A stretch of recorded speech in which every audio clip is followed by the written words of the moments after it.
Safer Schools contains many examples of incidents of violence that have occurred in our schools going back to the mid-1800s. You may be surprised to know that there are so many, and yet we have not, until now, seriously addressed this issue.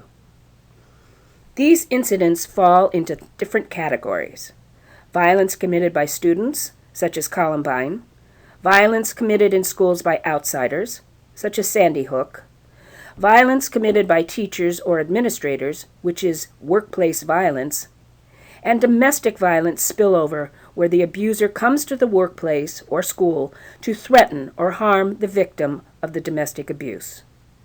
We show historic examples of violent incidents in schools in each of these categories. History shows that the greatest threat and the most incidents come from students bringing weapons to school and committing violence, so we will start there. As we mentioned, there are two types of internal threats: violence committed by students in the school and violence committed by adults in the school. First, the students. When school violence committed by a student is breaking news, the reporter invariably says that the student must have snapped.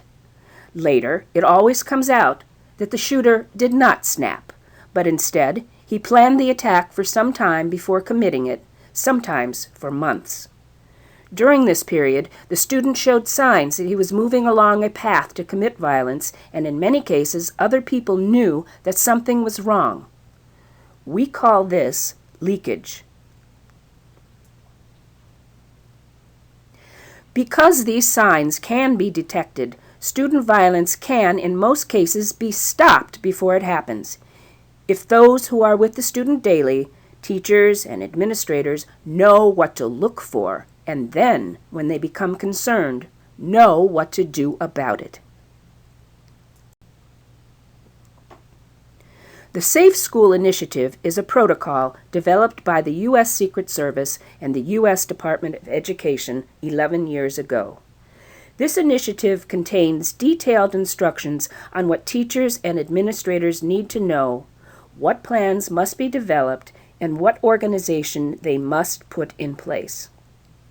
Then, drills should be held so that everyone understands what to do and the wrinkles in the plan are ironed out. Safer Schools discusses the Safe School Initiative in detail.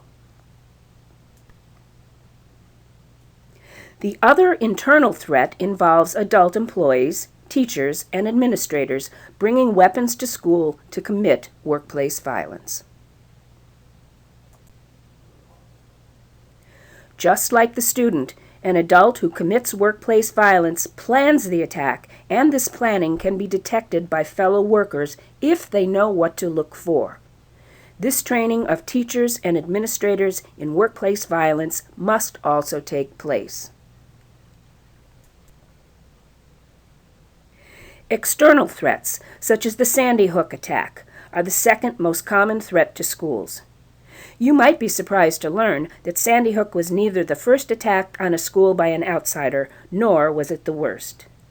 In May of 1927, in Bath, Michigan, a school treasurer, after killing his wife and destroying his house and farm, blew up the Bath Consolidated School by detonating dynamite in the basement of the school, killing 38 people, mostly children. He then pulled up to the school in his car and set off a bomb, killing himself and 4 others. This is the deadliest mass murder at a school in United States history and the world's first suicide bombing. The other external threat is from domestic violence spillover, where the domestic violence abuser comes to the workplace or school to harm the victim.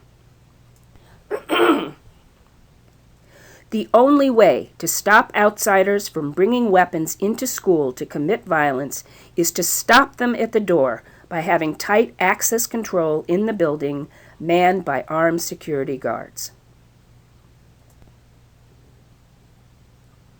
The book, Safer Schools, by Robert K. Bennett, details the security solutions that should be implemented at every school to combat these threats to our children and the people who teach them, and how much these solutions will cost. Safer Schools is a Kindle book which can be downloaded from Amazon.com. If you don't have a Kindle, Amazon offers free downloadable software so you can read Kindle books on your computer, tablet, or smartphone. Please send the link to this presentation to everyone you know who is interested in school security. Also, please feel free to email Mr. Bennett with your comments or questions.